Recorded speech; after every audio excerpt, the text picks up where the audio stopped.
Hi, I'm Stephen from Wagtail Urban Farm. We're here today. We're going to talk about how to prepare your soil for growing veggies.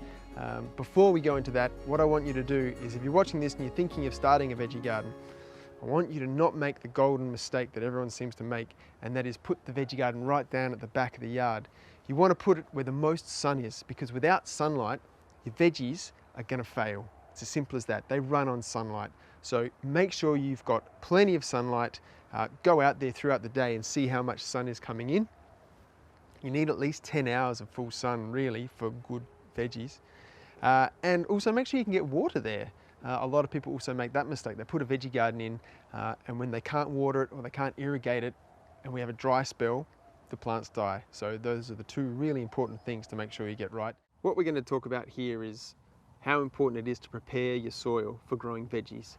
The reason we prepare our soil and don't just plant into virgin soil is because vegetables are a domesticated plant.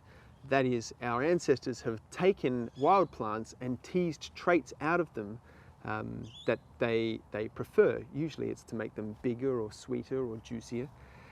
But that requires a special soil. You can't just go and take a pumpkin seed and put it into your lawn.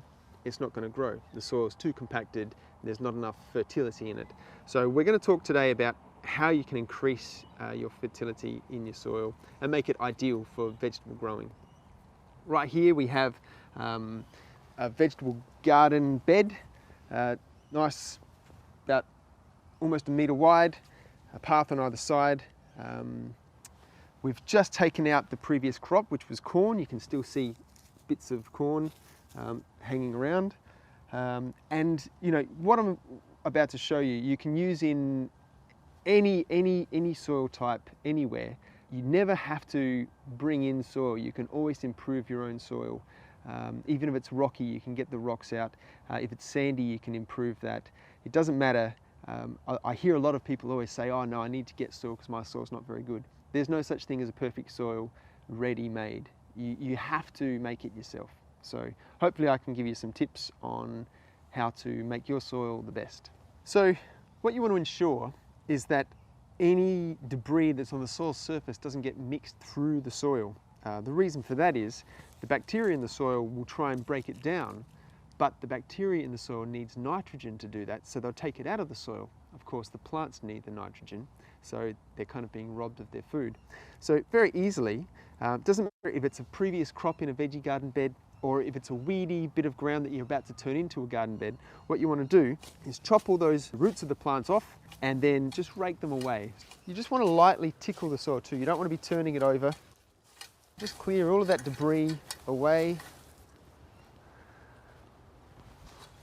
And then if you have an old hoe like this, these things are perfect. You can get much fancier ones, but you just want to run it through the soil, just flat like that. So make sure there's no roots left, nothing that's going to pop up, you know, as your veggies are growing. Because we've got quite heavy clay soil here, what I'm going to do is just add a little bit of gypsum just to help soften that clay. Not much. Every time I plant, I just add a little tiny bit. Now the next thing I'm going to add is the fertilizer. A lot of people think that compost is fertilizer. It's not.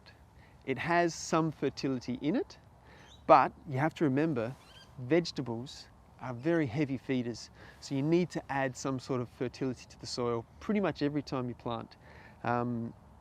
Things like tomatoes, sometimes you've got to add fertilizer 2 or 3 times through the growing season. What I've got here is a powdered fertilizer that I make up myself. I'm just going to add that, and you can see it's quite heavy, but we're going to be putting leeks, I think, into this spot, and they're heavy feeders, so obviously a lot of food for them because they're growing over a long period of time. The next thing we're going to add is the compost.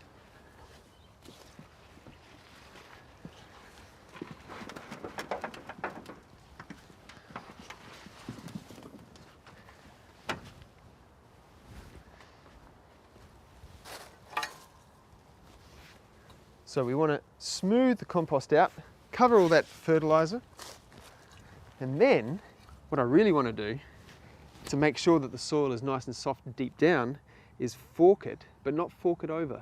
So what I'm going to do, just push the fork in, lean it back, and make the soil pop up a little bit. You can do this at the start or at the end, it doesn't really matter. I prefer to do it at the start.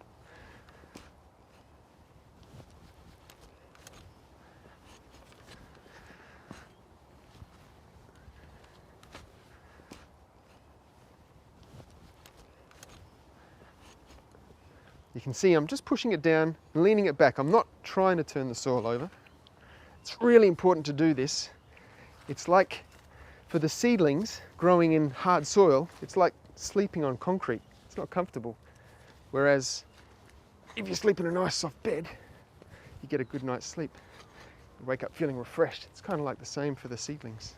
And then we want to mix the compost through the soil. Now we don't want to go disturbing the soil profile. Soil settles naturally over time, and the plant's roots love that. They love going through that soil profile, getting their food from the top and their moisture from deeper down. What I'm going to do is I'm going to mix the soil, maybe the top 10 centimeters, so that the compost, the fertilizer and the soil are all mixed up just in that top amount, but I'm not going to disturb what's below. I use a tool, a cultivator, but you don't need to. You can just use a spade. Top layer of soil. You don't have to do it to an entire bed. You can just do it. If you're just putting one plant in and it takes this much space, you can do this whole process just in that one spot. It just makes it that much easier for the plant to get established nice and quickly, get its momentum up, get its growth up, so that it can outcompete other plants, weeds, you know, bugs and things. You're just creating the best possible environment for that plant. So now that the bed is prepped, we're just going to quickly form up the edges. This is especially important in summertime because if you water and the water runs off of the bed, you lose all your water. So you just want to put a nice flat surface on the top.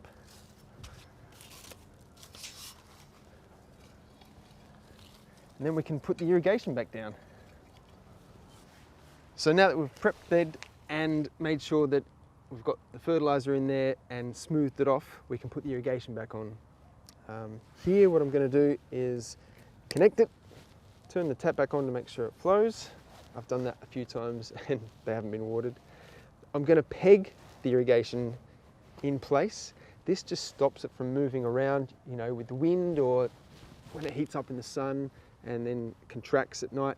It'll just stop it from damaging the young seedlings. When they get a bit older like this, they can handle it moving around, but when they're very young, they don't like being touched. So that's it, that's ready to plant now. So there you have it.